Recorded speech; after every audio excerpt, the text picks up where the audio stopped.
You're watching the Press Row from the Pubco Studios in Oklahoma City. I'm Mike Sherman, here with Oklahoman columnist Jenny Carlson, John Rohde, and Barry Trammell, and we're talking about the NFL playoffs. Guys, we're down to four pretty good stories, but let's talk about what are those stories, which ones are the best ones. Let's first talk about feel-good. What's the better feel-good story left in the playoffs, Brett Favre or the New Orleans Saints? Barry? Well, I think Favre trumps everything. A 40-year-old quarterback playing better than anybody ever has. Not all of us have lived through hurricanes, but about half of us have hit 40 and know what that feels like. For this guy to run around and evade NFL defenses and throw touchdown passes is pretty remarkable. Well, I think it's impressive. I'm not sure everybody is in love with Brett Favre. There was a fairly significant backlash when he decided to unretire. I think it's the Saints. I think they're a lot more lovable than Brett Favre. I think some people are, frankly, a little sick of Brett Favre. So I think the better feel-good story is the Saints. Well, I'm going to go with the Saints. It's about a community and a state and even bordering states more than just one person. I'm about to leave my 40s for crying out loud. But I think there's power in numbers, and there are far more people pulling for the Saints than there are for Brett Favre, I think. I was going with Favre maybe until that touchdown celebration right before I'm kind of with Keith Brooking. I'm also saying I'm a little uncomfortable. We need to stop slapping so many guys on the butt. That's getting a little bit over the top for me. Next question, bigger motivator of the opposition. Again, Brett Favre or Rex Ryan? John? Well, wasn't it the '69 Super Bowl when Joe Namath is just kind of lounging around a pool and says, I think we're going to win. And everybody freaked out. Well, now it's 40 years later, or however many years later, and they're still freaking out. What's he supposed to say? We got no shot?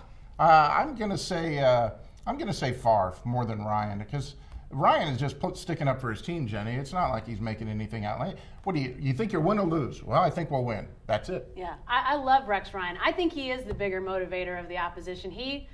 Right after the game they win last week, he's already saying, we're coming. I love that. He is giving personality to that team, I think to that franchise. And frankly, I think the NFL has to like this. It's not in a disrespectful way. It's in, I believe in my guys. And I'm sure Brett Favre, I'm sure there's a lot of defenses that would say, hey, we want to knock this guy's block off. But Rex Ryan, it's got to be a bigger motivator. I actually think the question is flawed. Ouch. If you have room for more motivation, you're out of the picture by now. If you make the Final Four in the Super Bowl tournament, you're motivated. Now, which one is a bigger thorn in the butt to people? I think it is Rex Ryan. I don't understand. I didn't think Favre was going to have a good year. I criticized the Vikings. He's proven me wrong. They've proven me wrong. I don't know how anybody can't like Brett Favre. He celebrates touchdowns. He plays football the way we played when we were 11 years old in the backyard. My wife loves to watch Brett Favre, Packers, Jets, Vikings. She likes to watch it when he's playing just because he seems to have a good time. Rex Ryan, I think, rubs people the wrong way. I'd be shocked if it wasn't Rex Ryan. And all he did was say, I'd be shocked if we didn't win. Like John says, what else is the guy supposed to say? But if the NFL or anybody else says having a Ryan in the playoffs, this deep in the playoffs, isn't a good thing, they're lying. He also planned a Super Bowl parade. So when they were 9-7, so let's not pretend. 3 days after he thought they were mathematically eliminated. Let's not pretend he's just saying, let's go, guys. Okay, next question. Running back you'd rather have this week, Reggie Bush or Adrian Peterson? Jenny? I think this may be the toughest question of all of these. I'll go with Peterson. I know he has fumbleitis sometimes, but I tell you, when the guy holds on to the ball, which, he's been better. I think last week he was showing signs of being better about ball security. He's dynamic. He's the guy that I think defenses have to plan in ways for that. It's fear. It's a fear factor with Adrian Peterson. So I would rather have Adrian Peterson, but this is a tough call. Well, if it's the Reggie Bush from a week ago, I'll take Reggie Bush. Here's the tiebreaker. Reggie Bush fields punts. He fields kicks. Peterson does not. The fumbleitis, like Jenny mentioned. But in terms of just take your breath away, you just wait for him to explode. I'm going to go with Reggie Bush.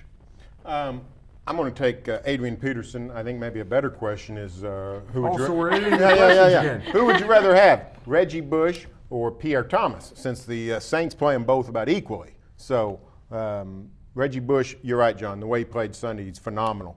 But Adrian Peterson scares the life out of everybody he plays. That's why Brett Favre has so many open receivers running down the field. They got to stack the box for Adrian Peterson. will run over them. So what you're actually saying is that the Saints would probably rather have Adrian Peterson, and if they wanted Reggie Bush, they'd play him more. Well, there you go. Okay, finally, winners. Pick the winners, Jenny. I'm going Vikings and Colts. I'm going Saints and Colts. I'm going Vikings and Colts. Jets, Jets, and the Vikings. That's all for this edition of the Press Row, but you can stay with the best coverage team anywhere, every day. It is okay, and every morning in the Oklahoma.